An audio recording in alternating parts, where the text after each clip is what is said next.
ایوب نے بیان کیا، کہا کہ ہم سے اکرمہ نے ابن عباس رضی اللہ عنہ سے بیان کیا، آپ نے فرمایا کہ رسول اللہ صلی اللہ علیہ وسلم جب فتح مکہ کے دن تشریف لائے تو آپ صلی اللہ علیہ وسلم نے کعبے کے اندر جانے سے اس لیے انکار فرمایا کہ اس میں بت رکھے ہوئے تھے۔ پھر آپ صلی اللہ علیہ وسلم نے حکم دیا اور وہ نکالے گئے۔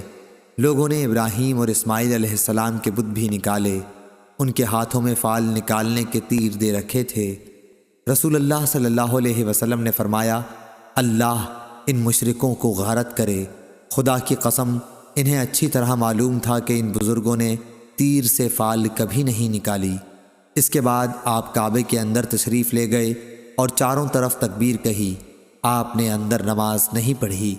صحیح بخاری حدیث نمبر 1601۔